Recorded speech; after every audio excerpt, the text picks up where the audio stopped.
करगिल विजय दिवस पर कृतज्ञ राष्ट्र शहीदों को कर रहा है नमन। राष्ट्रपति ने करगिल विजय दिवस को बताया सशस्त्र बलों के असाधारण वीरता का प्रतीक। मुख्यमंत्री हेमंत सोरेन सिविल सेवा परीक्षा 2021 के सफल अभ्यर्थियों से करेंगे संवाद। अभ्यर्थियों का किया जाएगा अभिनंदन।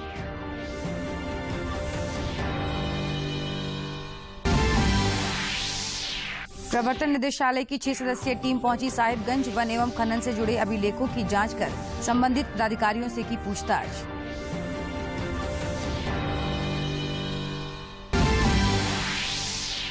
कनीय अभियंताओं की नियुक्ति के लिए हुई डिप्लोमा स्तरीय संयुक्त प्रतियोगिता परीक्षा रद्द। झारखंड कर्मचारी चयन आयोग ने 3 जुलाई को ली थी परीक्षा।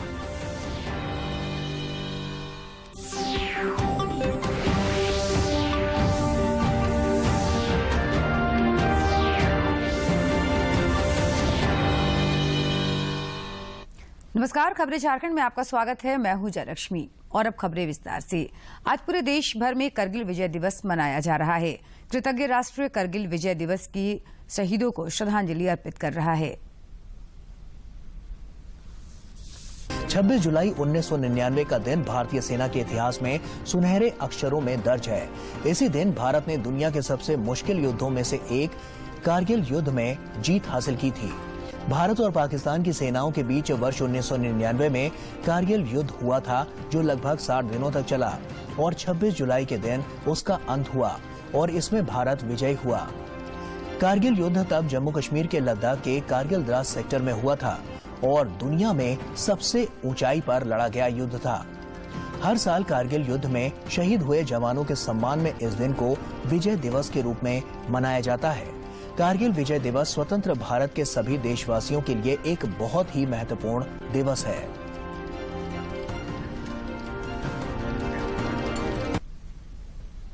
कारगिल विजय दिवस पर राष्ट्रपति द्रौपदी मुर्मू ने देश की रक्षा के लिए अपने प्राणों को आहुति देने वाले सभी वीर जवानों को नमन किया है। कारगिल विजय दिवस हमारे सशस्त्र बलों की असाधारण वीरता, पराक्रम और दृढ़ संकल्प का प्रतीक है।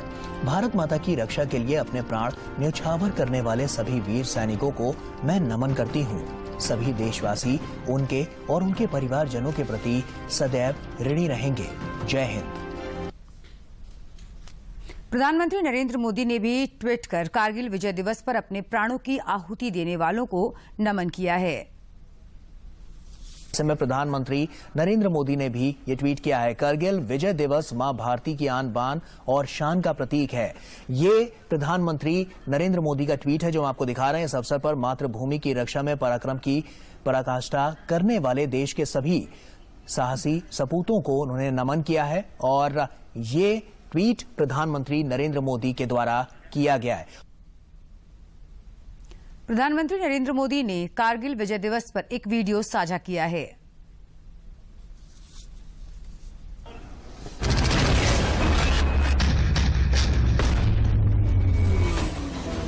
आज 26 जुलाई है और आज का दिन बहुत खास है। आज के ही दिन कारगिल के युद्ध में हमारी सेना ने भारत की जीत का झंडा फहराया। आप कल्पना कर सकते हैं, ऊंचे पहाड़ों पर बैठा हुआ दुश्मन और नीचे से लड़ रही हमारी सेना, हमारे वीर जवान। लेकिन जीत पहाड़ की ऊंचाई की नहीं, भारत की सेनाओं के ऊंचे हौसले और सच्ची वीरता की। इतनी ऊंचाइयों पर विजय पाना मात्र गगनचुंबी चोटियों को फतेह करना नहीं है, ये देश की समूची शक्ति को दर्शाता है, हमारी सेनाओं के शौर्य का प्रतीक है।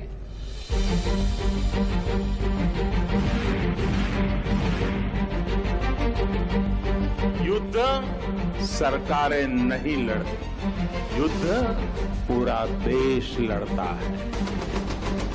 सरकारें आती जाती रहती हैं, लेकिन देश के लिए जो जीने और मरने की परवाह नहीं करते, वो अजर अमर होते हैं। सैनिक आज के साथ ही आने वाली पीढ़ी के लिए अपना जीवन बलिदान करते हैं। हमारी आने वाली कल सुरक्षित रहे, उसलिए वो अपनी आँच स्वाहा कर देता है। सैनिक जिंदगी और मौत में भेद नहीं करते। उनके लिए तो कर्तव्य ही सब कुछ होता है। कारगिल में विजय भारत के वीर बेटे बेटियों के अदम्य साहस की जीत थी। कारगिल में विजय भारत के संकल्पों की जीत थी। कारगिल में विजय भारत के सामर्थ्य और संयम की जीत थी। कारगिल में विजय भारत की मर्यादा और अनुशासन की जीत थी।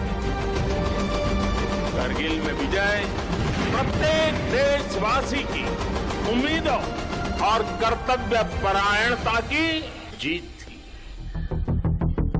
साथियों, कारगिल युद्ध के समय अटल जी ने लाल किले से जो कहा था वो आज भी हम सभी के लिए बहुत प्रासंगिक है।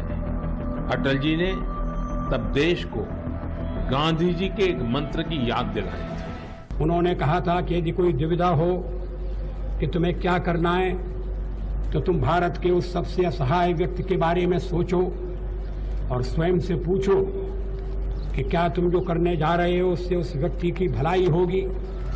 गांधी जी के इस विचार से आगे बढ़कर अटल जी ने कहा था कि करगिल युद्ध ने हमें एक दूसरा मंत्र दिया है।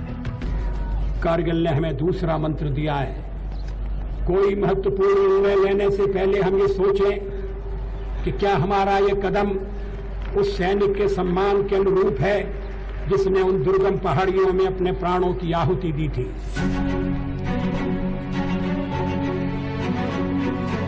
अपना रक्त बहाकर जिन्होंने सर्वस्व न्योछावर किया, उन शहीदों को, उनको जन्म देने वाली वीर माताओं को भी मैं नमन करता हूं।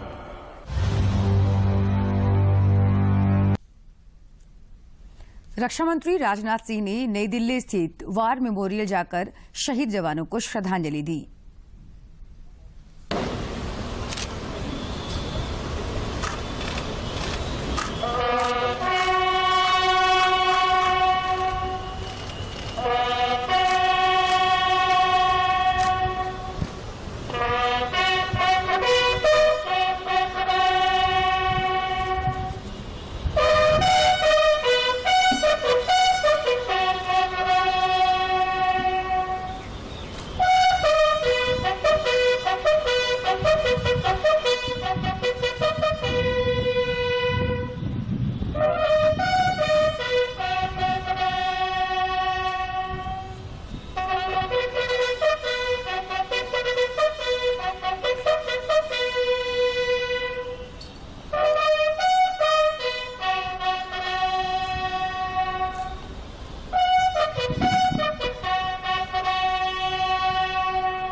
कारगिल विजय दिवस के अवसर पर राष्ट्रीय युद्ध स्मारक में शहीद जवानों को तीनों सेनाओं के प्रमुखों ने श्रद्धांजलि दी। इसके अलावा अगर हम बात करें पूरे देश की तो जगह जगह लोग कई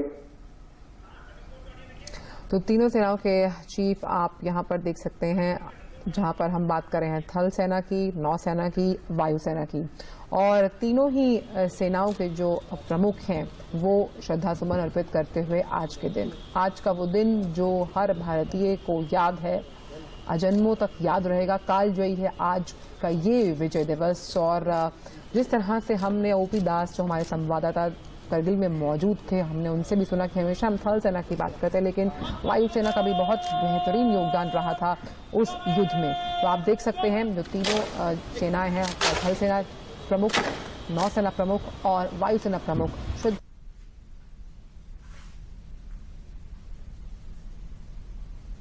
इधर राजधानी रांची समेत राज्य भर में कारगिल विजय दिवस पर कई कार्यक्रमों का आयोजन किया जा रहा है। इस अवसर पर रांची के अल्बर्ट एक्का चौक पर लांस नायक अल्बर्ट एक्का की प्रतिमा पर श्रद्धांजलि दी गई। मौके पर एनसीसी नवेंसी बटालियन के कमांडेंट ऑफिसर हर्ष कुमार पाठक समेत अन्य लोग मौजूद थे।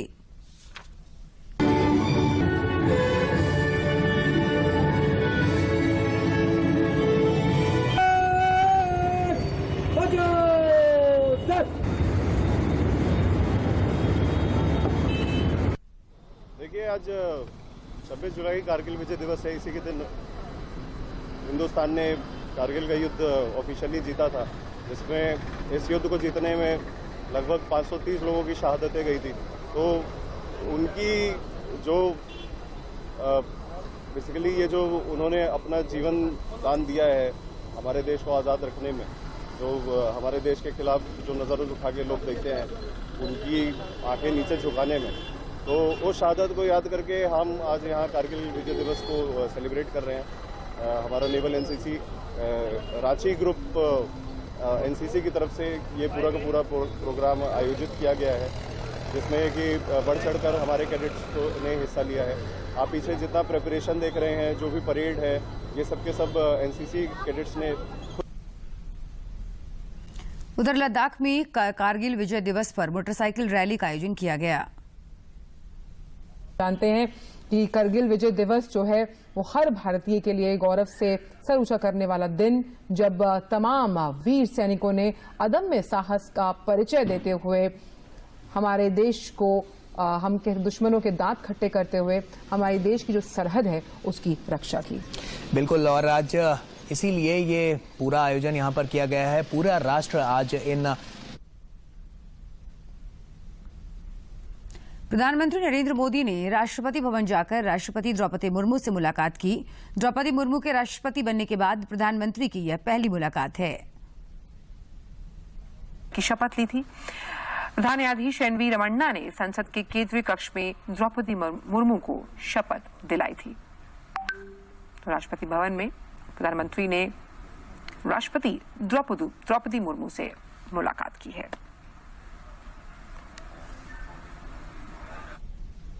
कारगिल विजय दिवस पर संसद में मानसून सत्र के दौरान आज लोकसभा में वीर जवानों को श्रद्धांजलि दी गई।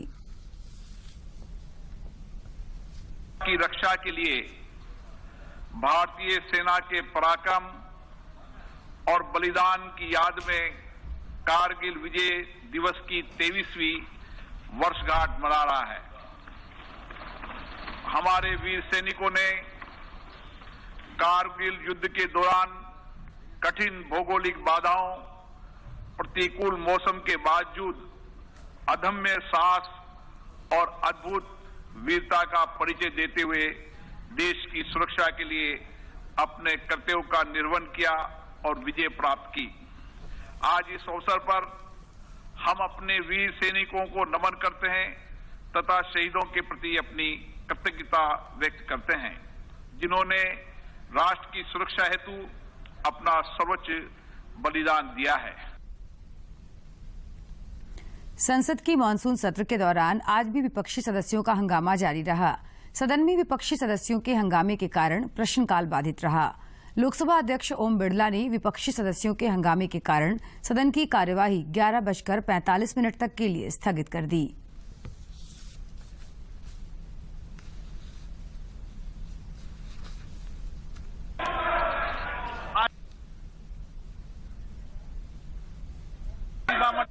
और अब कुछ खबर राज्य के विभिन्न जिलों से।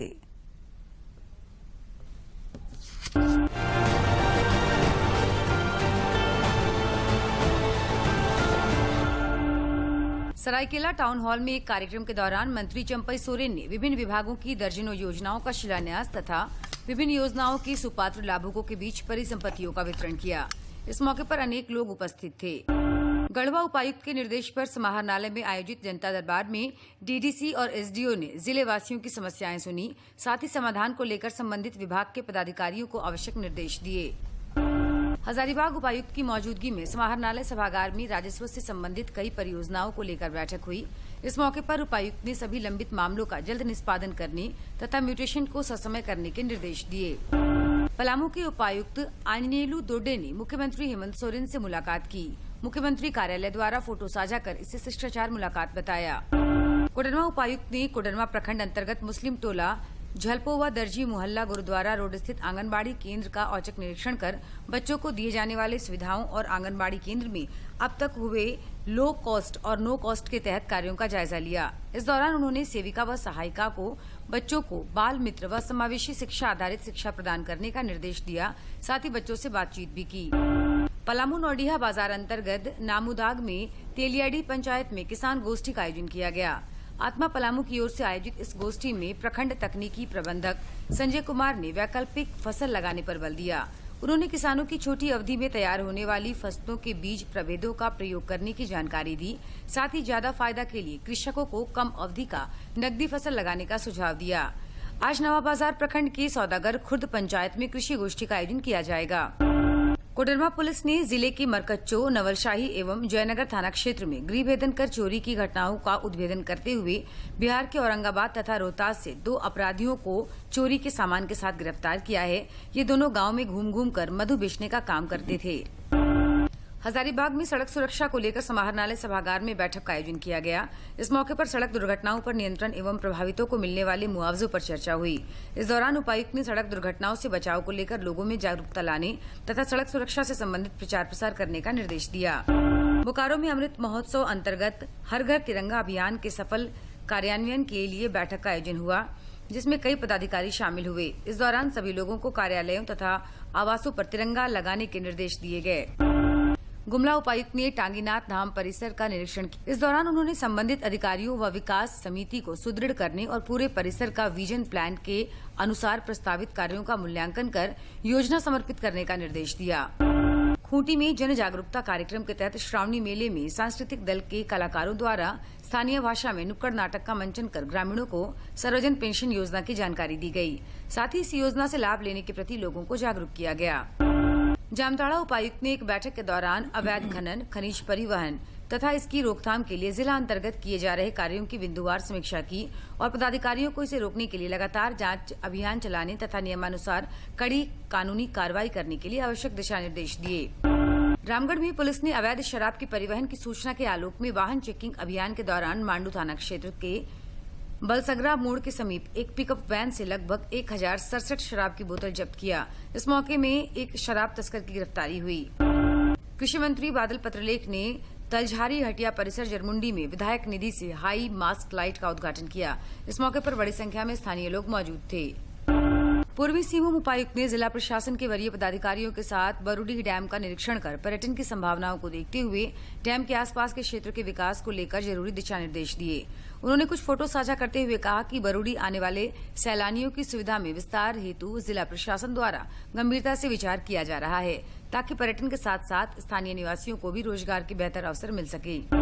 गुमला उपायुक्त ने पलमा गुमला राष्ट्रीय राजमार्ग 23 के चौड़ीकरण के लिए रैयतों को भुगतान राशि संबंधित बैठक की अध्यक्षता की और आवश्यक निर्देश दिए।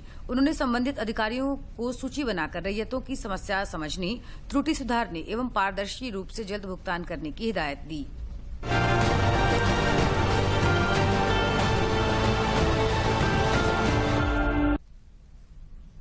झारखंड समेत देश भर में पिछले कुछ दिनों से कोरोना संक्रमण का दायरा फिर से बढ़ता जा रहा है। पिछले 24 घंटे के दौरान देश में कोविड के 14,830 नए मामले सामने आए हैं। इस अवधि में 18,159 संक्रमित स्वस्थ भी हुए हैं। केंद्रीय स्वास्थ्य मंत्रालय ने बताया कि देश में सक्रिय मामलों की संख्या 1,47,512 हो गई है। इधर झारखंड में पिछले 24 घंटे के दौरान कोरोना के 159 नए मामले सामने आए हैं। इस दौरान 152 संक्रमित स्वस्थ भी हुए हैं। इसके साथ ही राज्य में सक्रिय मामलों की संख्या 1,235 हो गई है।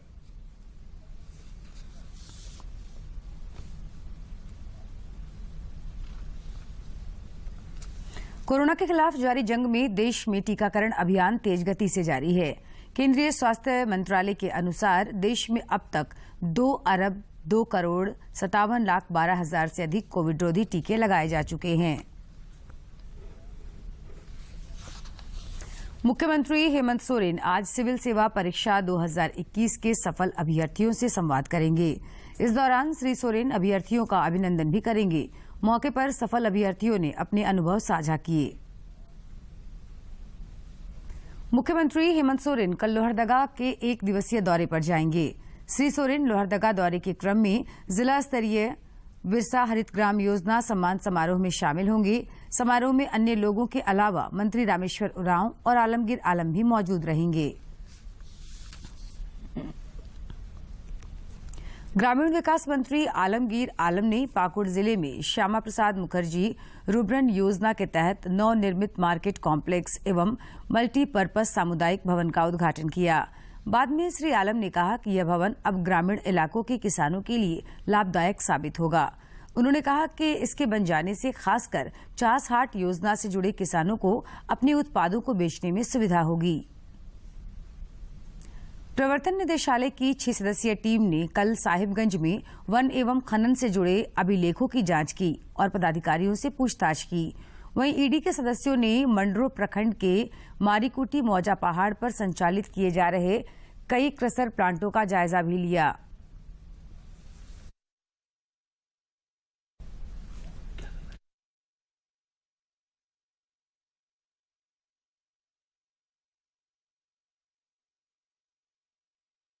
प्रधानमंत्री नरेंद्र मोदी ने इस महीने की 31 तारीख को आकाशवाणी से प्रसारित होने वाले मन की बात कार्यक्रम के लिए सुझाव आमंत्रित किए हैं।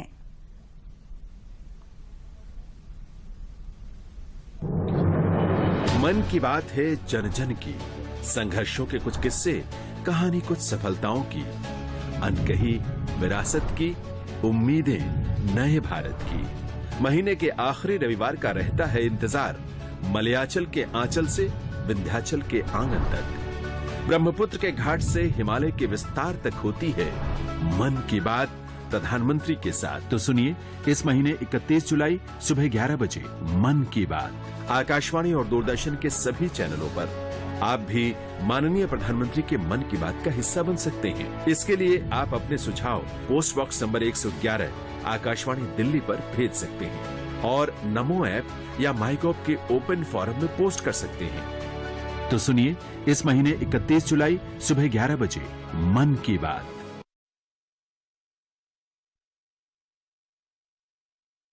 अभियंताओं की नियुक्ति के लिए 3 जुलाई को हुई डिप्लोमा स्तर संयुक्त प्रतियोगिता परीक्षा को रद्द कर दिया। आयोग ने कल परीक्षा रद्द होने की सूचना जारी कर दी है। आयोग के अनुसार परीक्षा की अगली तिथि की घोषणा जल्द की जाएगी। यह परीक्षा 3 जुलाई को रांची, बोकारो एवं पूर्वी सिंहभूम जिले के विभिन्न केंद्रों पर हुई थी। परीक्षा के प्रश्न पत्र लीक होने के मामले में पुलिस ने 23 जुलाई को रंजीत मंडल नामक एक व्यक्ति को ओडिशा के क्यूंझर से गिरफ्तार किया है। उसके पास से प्रश्न पत्र लीक कराने में इस्तेमाल मोबाइल सहित 3 मोबाइल फोन भी जब्त कर लिए गए हैं।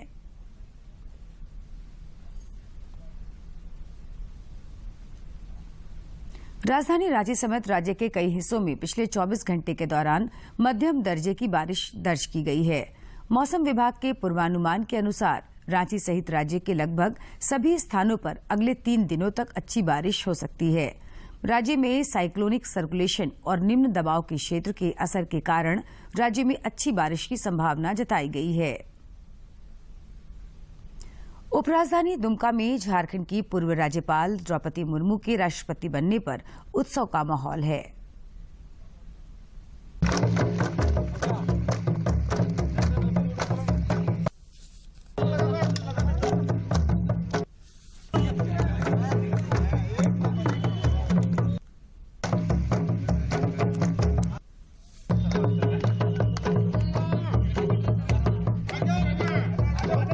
भारत के बाद इससे पहले भी बनना चाहिए था, लेकिन आज हम लोगों को गर्व भी महसूस हो रहा है कि आज हमारे अनुसूचित जनजाति से एक महिला जो है आज प्रथम नागरिक के रूप में आज पहला राष्ट्रपति पद को संभालने की जा रही है। और हम लोगों को इससे बड़ी खुशी और क्या हो सकती है कि आज हमारे जैसे लोग, हमारे बीच के लोग, एक गाँव से पढ़ी लिखी गाँव से एक महिला आज राष्ट्रपति पद को संभाल रही है। 75 गुजर जाने के बाद भी आज तक आदिवासी हमारे भारत देशों में राष्ट्रपति नहीं बने थे। आज हमें खुशी है कि द्रौपदी मुर्मू जैसा आज राष्ट्रपति बने, इसलिए आज उनको बहुत हम लोग सभी छात्र छात्राएं हम लोग ने उनको बधाई दी। और खुशी का ये सबसे बड़ी खुशी हम लोग का ये हुआ कि पूर्व में हमारे झारखंड प्रदेश का राज्यपाल 6 साल तक रह चुके हैं और उन्होंने बहुत करीब से यहाँ के सरायकेला खरसावां जिले के चांडिल डैम पर टूरिज्म विभाग द्वारा आजकल मुफ्त एडवेंचर स्पोर्ट्स का आयोजन किया जा रहा है, जो पर्यटकों को काफी पसंद आ रहा है।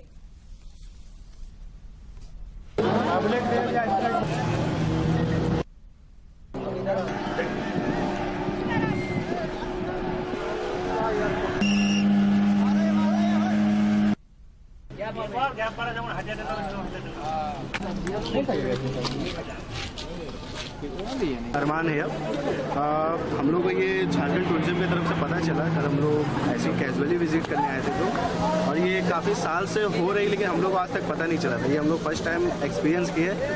बहुत अच्छा लगा हम लोग को, ये पहली बार है लेकिन सबके लिए बहुत अच्छा है। जो भी नहीं जानते प्लीज आए, बहुत ट्राई करें ये सब चीज़ को। और कोलकाता से आए हैं हम लोग चांडिल में, ये डैम में हम दोस्तों के साथ, बहुत मज़ा आ रहा है। और हाँ, ये सब दोस्त हैं। ठीक है, हम लोग 10 दिनों का ग्रुप है, तो हम यहाँ पे चांडिल डैम में आए थे। यहाँ पे जो वाटर स्पोर्ट्स चल रहा है झारखंड टूरिज्म के अंडर में, इस सब का मजा लेने आए थे। अभी तक सावन महीने की आज शिवरात्रि है। शिवरात्रि पर देश भर के शिवालयों में श्रद्धालुओं की भीड़ देखी जा रही है। शिव मंदिरों में स्थापित शिवालयों को भव्य ढंग से सजाया गया है। भगवान शंकर पर जलाभिषेक के साथ आज कांवड़ यात्रा संपन्न हो जाएगी। 14 जुलाई को सावन के पवित्र महीने की शुरुआत हुई थी। सुबह से ही हरिद्वार सहित अनेक धार्मिक स्थानों पर श्रद्धालुओं का सैलाब उमड़ आया है। दिल्ली के तालकटोरा स्टेडियम में पहली खेलो इंडिया फेसिंग लीग की कल से शुरुआत हो गई है। महिलाओं के लिए राष्ट्रीय स्तर पर आयोजित होने वाली इस प्रतियोगिता को लेकर खिलाड़ियों में उत्साह है।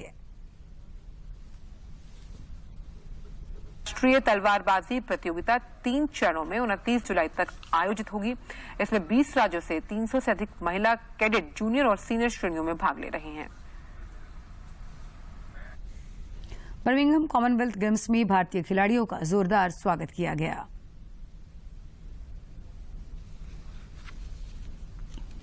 भारतीय फैंस ने अपने चहीते खिलाड़ियों को शुभकामनाएं दी और उनकी हौसला अफजाई की।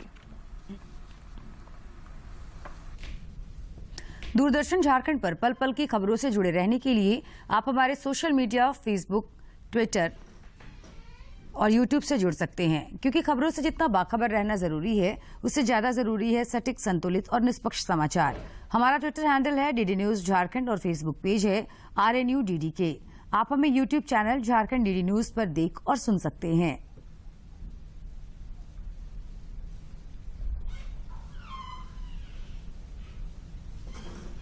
और खबरों के अंत में एक नजर मुख्य समाचार पर। कारगिल विजय दिवस पर कृतज्ञ राष्ट्र शहीदों को कर रहा है नमन। राष्ट्रपति ने कारगिल विजय दिवस को बताया सशस्त्र बलों के असाधारण वीरता का प्रतीक। मुख्यमंत्री हेमंत सोरेन सिविल सेवा परीक्षा 2021 के सफल अभ्यर्थियों से करेंगे संवाद। अभ्यर्थियों का किया जाएगा अभिनंदन।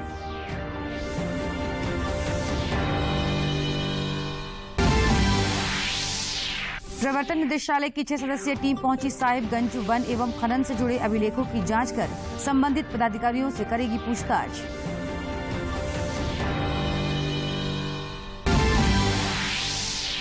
कन्या अभियंताओं की नियुक्ति के लिए हुई डिप्लोमा स्तरीय संयुक्त प्रतियोगिता परीक्षा रद्द। झारखंड कर्मचारी चयन आयोग ने 3 जुलाई को ली थी परीक्षा।